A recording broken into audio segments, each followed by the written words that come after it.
Kecekalan seorang budak lelaki ke sekolah dengan menaiki sebiji besen mengundang pelbagai reaksi netizen. Ada yang menguji kesungguhan dan semangat kanak-kanak lelaki berkenaan. Menerusi video yang dirakamkan oleh pempengaruh Pyongyang, kanak-kanak lelaki yang masih berbaju sekolah itu dilihat sedang menguis air untuk menggerakkan besen. Difahamkan, murid berkenaan baru selesai sesi persekolahan dan ingin pulang ke rumahnya. Bagi Jafri Osman, kanak-kanak lelaki itu dianggap hero yang tak berputus asa. Dalam masa sama, individu itu turut mengharapkan pihak berkuasa dan ahli politik mengambil tindakan segera bagi menangani isu sekian lama yang berlaku itu.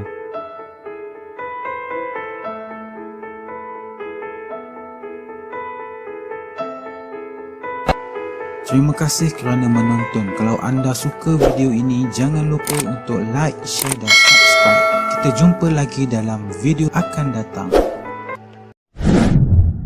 Assalamualaikum warahmatullahi wabarakatuh. Nah, teman-teman sudah menonton video ini ya. Memang videonya sangat singkat tetapi sangat jelas memberikan pesan kepada kita.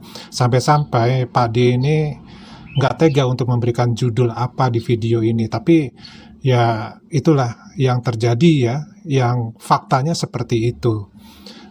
Ternyata apa yang selama ini kita dapatkan dari para netizen ataupun mungkin youtuber atau vlogger yang berasal dari negeri jiran kita ataupun mungkin dari youtuber WNI yang mengatakan bahwa pendidikan di negara jiran kita itu sangat bagus, semuanya terjamin ya, bahkan keselamatan pun terjamin. Tetapi di sini membuktikan bahwa bertolak belakang. Jadi sebenarnya tidak semuanya seperti yang dikatakan oleh para youtuber ataupun netizen tersebut. Nah, ini yang kurang disadari oleh mereka, bahwa suatu negara yang dibina, ya rakyatnya yang dibina, itu pasti ada dari sisi positifnya, ada juga dari sisi negatifnya. Jadi jangan menolak negatifnya sementara positifnya disanjung-sanjung seperti ya tidak ada batasan buat yang positifnya. Tentu ini akan sangat merugikan bagi negara itu sendiri ataupun pemerintahan itu sendiri. Di Indonesia ada nggak yang seperti ini? Ada, ya mungkin banyak. Ya wajar aja kalau bagi Pak D ya, karena Indonesia kan dijuluki negara miskin. Jadi ya kalau ketemu yang beginian, ya wajar aja gitu. Tetapi belum pernah ketemu Pak D dengan di Indonesia ya. Pak D sudah cari-cari yang menggunakan baskom ya untuk menyeberangi semacam sungai tadi ya, itu belum ada. Rata-rata menggunakan perahu, atau yang Pak dijumpai juga mereka menggunakan semacam jembatan dari tali ya, itu yang ada yang Pak dijumpai. Atau dia menggunakan semacam gandole ya. Gandole itu semacam lori yang digantung, kemudian mereka menaiki lori tersebut, kemudian mereka menyeberang menggunakan lori tersebut.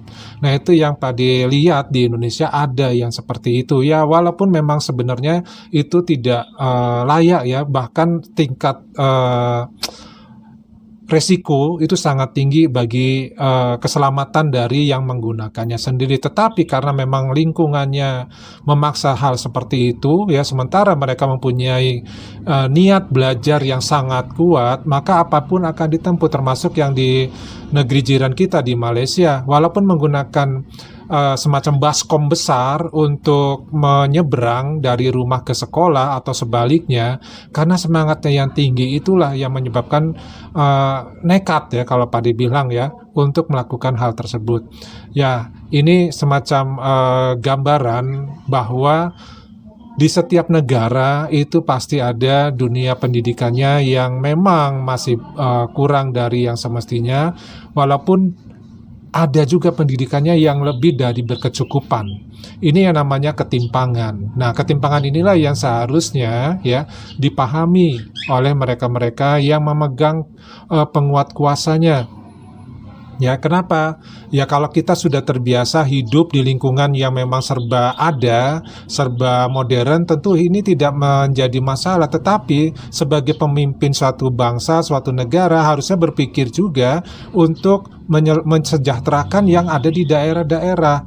Caranya gimana? Caranya ya coba melakukan semacam perjalanan ke daerah-daerah terpencil, ke daerah-daerah yang memang jarang tersentuh dengan sarana-sarana yang memang ada di kota besar ya, atau di bandar-bandar. Barulah bisa mengambil suatu keputusan dalam pemerintahan tersebut untuk bisa melakukan gerakan-gerakan yang membantu ya pendidikan di daerah-daerah. Dan ini berlaku untuk di semua negara, termasuk di Indonesia, termasuk di Malaysia.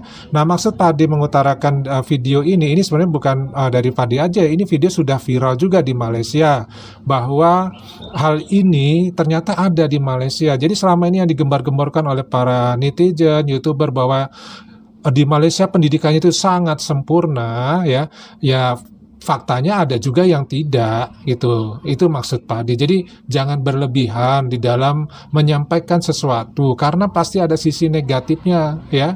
Itu yang perlu diperhatikan.